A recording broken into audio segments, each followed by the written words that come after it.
Now, at this point, it's worth spending a very short period of time just taking a look at some attitudes that people have that are irrational, and their reactions to reason. And the only reason we want to look at this is that these attitudes that people take, and these are going to be, we're going to talk about 4 of them, and they're kind of standard attitudes that you find people take, often get in the way of their being able to think reasonably about think logically about various things.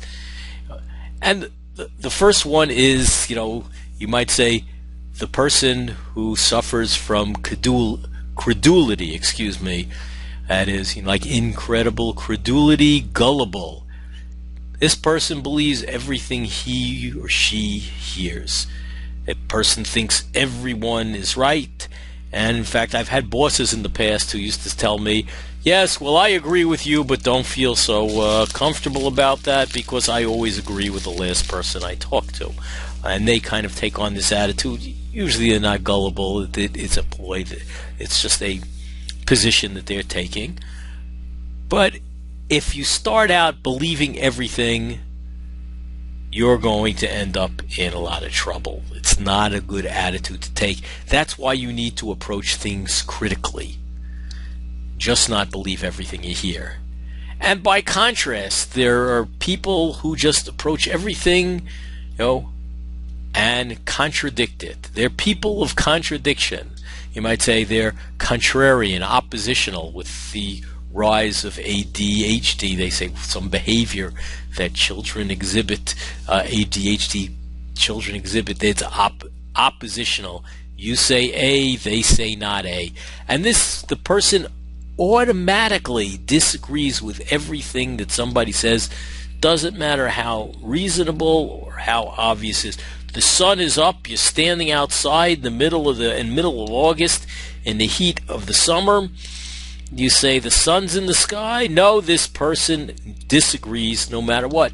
If you take on that attitude, you can't possibly. That is, maybe you enjoy fighting, but if your goal is to be reasonable in what you believe, just thinking everybody's wrong or everything everybody says is wrong is not going to help you.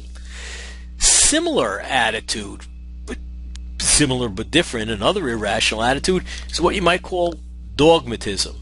That is, it's somebody maybe takes a while to finally make up their mind, but they never change their minds. They're dogmatic. If you've ever heard the word dogma, it's often associated with a religious doctrine, a dogma. And this person won't change his or her beliefs regardless of reasons presented. It's like the old expression, I've made up my mind, don't confuse me with the facts. This also gets in your way of being reasonable, of assessing things. And, if you take any of these attitudes and somebody's trying to sell you something, you're not using the appropriate amount of critical thinking to be able to make a good decision. And finally, we have the dogmatist. On the other hand, we have a guy who's a skeptic. It doesn't matter what you tell them. It doesn't matter how reasonable. They believe nothing. They say there's always a chance, always a possibility I could be wrong. I'm not going to believe anything. There are never enough reasons. Now, all of these are irrational attitudes. They're irrational reactions to reasons. You don't believe everything. You don't just disagree with everything. You don't believe with whatever it is that you've finally come to believe. And you don't think that there can never be good enough reasons for believing anything because, it seems plenty of times we do. So to contrast that, to do well as a rational thinker, there are certain abilities that you have to have. Some of them we're going to help hone during this course. That is, we're going to be distinguishing genuine, real arguments, real reasons and evidence from other things.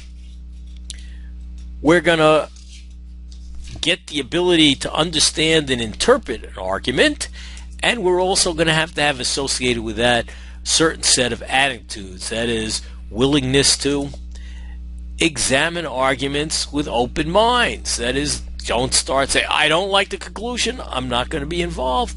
You have to at least keep your mind open, see what it has, and you have to be willing to change your mind when the argument calls for it, when you've been given good reason for doing that. And sometimes you might have to be able to give up a popular and comfortable belief when the argument calls for it. It doesn't matter that you're hanging out with a bunch of people that that believe something and you've found out that it's incorrect. Maybe it's something about a person, maybe it's something about what they want to do.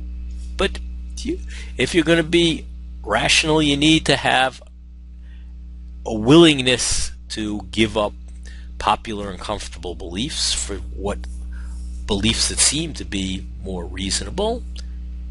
And finally, you gotta be willing to actually believe something. That is, when somebody gives you reasons and you haven't decided, maybe it's something, maybe it's global warming, maybe it's some who the political candidate is that you want to support. You have to be able to form beliefs on matters that are uncertain, that you just have good reasons for believing.